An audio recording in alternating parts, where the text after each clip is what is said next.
Tom Gjelten is the national security correspondent for National Public Radio in the United States, and he joins me now from Washington. Tom, thank you very much for joining me. What can you tell me first about, because I know you've been tweeting and talking about what the U.S. might say about this report that it was France and Spain who gathered up all that information on their own citizens.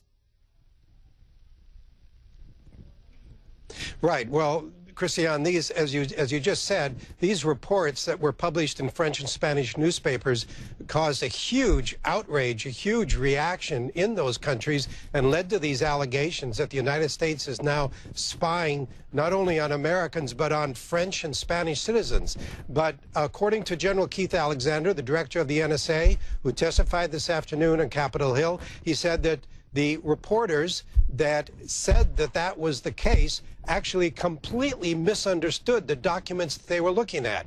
General Alexander said that the documents actually reported on intercepts of telephone calls that did not involve European citizens. They involved people outside Europe, and two, they were gathered not just by the NSA, but by the NSA, by the United States and its European allies.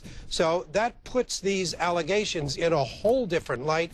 It really, Christiane, it really underscores the difficulty of relying, as reporters, of relying on documents whose background you don't completely understand. These are documents that were apparently taken out of context. So what does that mean now in the midst of this political uproar in Washington, with certainly a couple of senators wanting to change the whole idea of the big metadata dragnet, of Dianne Feinstein on her side saying no more spying on friends like Angela Merkel? Is that going to change that?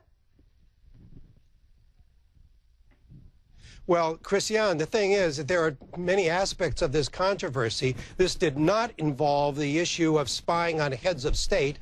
We've had these reports that the United States has spied on presidents of Brazil and Mexico, Prime Minister of the Chancellor of Germany, as you said, Angela Merkel. That's a whole separate case. That controversy is going to continue. The United States has implicitly, U.S. officials have implicitly acknowledged that some of that spying has taken place. They've even defended it. General Clapper, the head of the Director of National Intelligence, pointed out in his testimony today that it's sometimes important to know about what he called leadership intentions. So that's a separate controversy. That will continue. That will have to be dealt with. And Senator Feinstein and other members of Congress are certain to want to deal with the issue of the collection of phone records and email records in the United States or involving U.S. citizens as well. So this news that there was some overblowing of the reports about the United States spying on French and Spanish citizens, that might be now taken care of, but there are plenty other issues that will keep this controversy alive.